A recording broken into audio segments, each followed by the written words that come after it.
अथ श्री आदित्यहृदयस्तोत्रम्।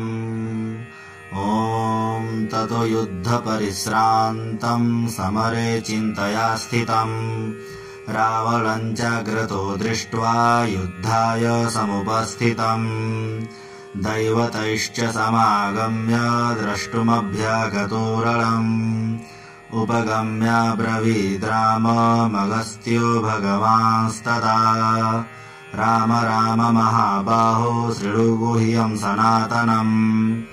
येन सर्वानरीन् वत्स समरे विजयिष्यसे आदित्यहृदयम् पुण्यम् सर्वशत्रुविनाशनम् जयावहम् जपन्नित्यमक्षयम् परमम् शिवम् सर्वमङ्गलमाङ्गल्यम् सर्वपापप्रणाशनम्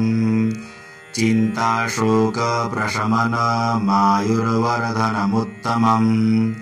रश्मिमन्तम् समुदीयन्तम् देवासुरनमस्कृतम् पूजयस्व विवसवन्तम् भास्करम् भुवनेश्वरम् सर्वदेवात्मको ह्येष तेजस्वी रश्मिभावनः एष देवासुरगणान् लोकान् प्रतीगभस्तिभिः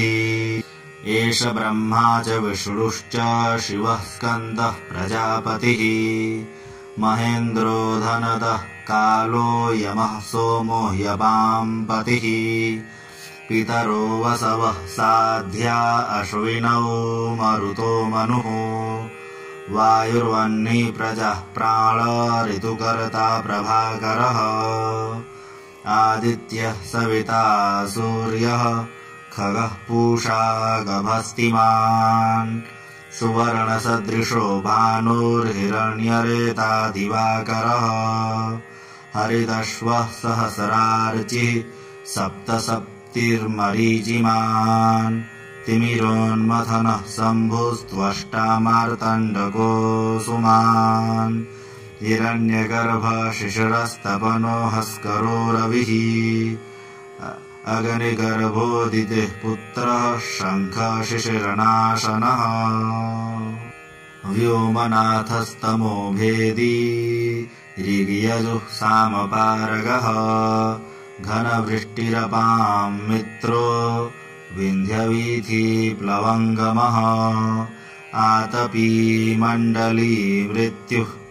पिङ्गलः सर्वतापनः कविर्विश्वो महातेजा रक्तः सर्वभवोद्भवः नक्षत्रग्रहताराणा मदिपो विश्वभावनः तेजसामपि तेजस्वी द्वादशात्मान्नमोऽस्तु ते नमः पूर्वाय गिरये पश्चिमायात्रये नमः ज्योतिर्गणानां पतये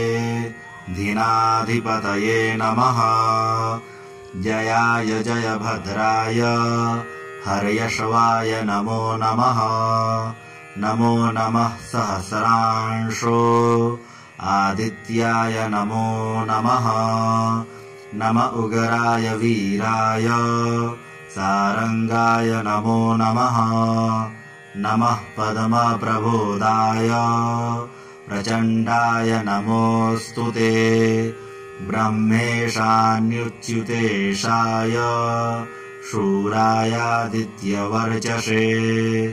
भास्वते सर्वभक्षाय रौद्राय वपुषे नमः तमोघनाय हिमघनाय शत्रुघनायामितात्मने कृतघ्नघ्नाय देवाय ज्योतिषां पतये नमः तप्तचामीकराभाय हरये विश्वकर्मणे नमस्तमोभिनिघ्नाय रुचये लोकसाक्षिणे नाशयत्येष वै भूतम् तमेव सृजति प्रभुः पायत्येष तपत्येष वर्षत्येष गभस्तिभिः एष सुप्तेषु जागरति भूतेषु परिनिष्ठितः एष चैवाग्निहोत्रं च फलं चैवाग्निहोत्रिणाम् देवाश्च क्रतवश्चैव क्रतूनां फलमेव च यानि कृत्यानि लोकेषु सर्वेषु परमप्रभुः एनमापत्सु कृच्छ्रेषु कान्तारेषु भयेषु च कीर्तयन् पुरुषः कश्चिन् नवसीदति राघव पूजयस्वैनमेकाग्रो देवदेवं जगत्पतिम् एतत् त्रिगुणितं जप्त्वा युद्धेषु विजयिष्यसे अस्मिन् क्षणे महाबाहो रावणं त्वं जहिष्यसि एवमुक्त्वा ततो गस्त्यो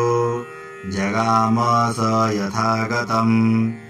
एतच्छ्रुत्वा महातेजा नष्टशोको भवत्तदा धारयामास सुप्रीतो राघवः प्रयतात्मवान् आदित्यं प्रेक्ष्य जप्त्वेदम् परं हर्षमवाप्तवान् त्रिराचम्य शुचिर्भूत्वा धनुरादाय वीर्यवान् रावणं प्रेक्ष्य दृष्टात्मा जयार्थं समुपागमत् सर्वयत्नेन महता वृतस्तस्य वधे भवत् अथ रविरवदन्निरीक्ष्य रामम् मुदितमनः परमं प्रहृष्यमाणः निशिचरपतिसंक्षयं विदित्वा सुरगणमध्यगतो वचस्त्वरेति ॐ श्रीवाल्मीकीये रामायणे युद्धकाण्डे अगस्त्यप्रोक्तमादित्यहृदयस्तोत्रं